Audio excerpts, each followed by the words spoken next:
Welcome to Instruqt Tutorials! In this video, we'll learn how to add sandbox components to your lab and how to make them visible to users in the lab UI. If you have not already created your first lab, pause this video and head to the documentation page before continuing. The sandbox of a lab is where your software runs inside of Instruqt. It includes all the resources your users will interact with while working through the lab. To get started, we need to define a network resource in our sandbox. This lets us control how our resources connect and communicate by attaching them to a network. For most labs, a single network is enough. But for advanced scenarios, like multi-cloud deployments or network federation, you can define multiple networks to simulate more complex environments. Let's create a sandbox.htcl file in the root of the lab directory and define a network resource named main inside of it. The only required field is the subnet, which defines the IP range for the network. For this example, we'll use 10.0.200.0/24. Next, in the sandbox.htcl file, let's add a container resource named web server. To run a container in our sandbox, we need to specify the image it should use. In this example, we'll use the Nginx image as a basic web server. Since the version of the image doesn't matter for this example, we'll leave it out. However, it's best practice to use a specific version so that you always know exactly which version your lab is running. The Nginx container image runs on port 80 by default, so we need to map that local port on the container.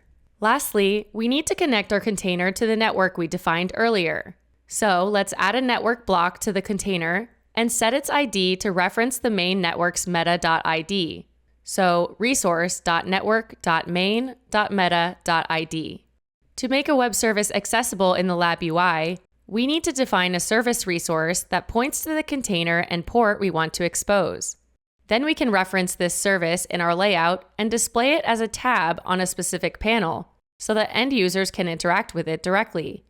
Let's create a file called tabs.htcl in the root directory and add a service resource named web server to it. This service resource will contain all the configuration for exposing your web service, which makes it easier to reuse tabs in multiple layouts. A service resource lets you define exactly which web services to expose in the lab UI. The most important field to set is the target, which is a reference to the resource hosting the service. So resource.container.webserver. We also need to specify the port the service listens on, which is port 80 for the Nginx image. And we need to set the scheme that must be used, which is HTTP. To display both the instructions and the web service side by side in the lab UI, let's define a new layout with two columns.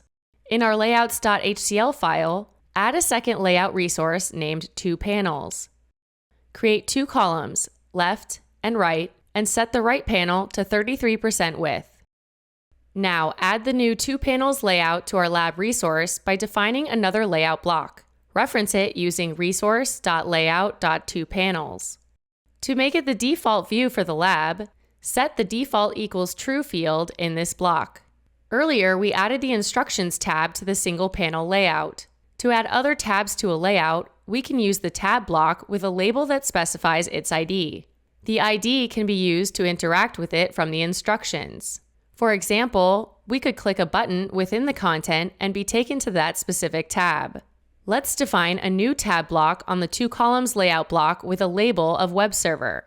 To set the title for any tab, you can specify a title field, and we'll assign the tab to the left panel. Set its target to point at the web server service resource we created before, which is resource.service.webserver. Now let's add the instructions tab to the two columns layout block, but we'll assign it to the right panel. Awesome! Now let's hit Command S to save our work. We'll validate our changes with Instruqt lab validate. Great! Everything looks good. So we'll do git add, commit our changes and add a commit message, and lastly, let's push our changes to GitHub. If we head over to play.instruqt.com, we see the latest commit on GitHub matches the status of our lab. Let's start it up.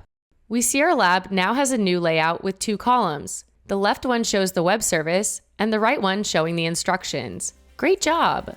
For more information about configuring sandboxes in Instruqt, head to our documentation page.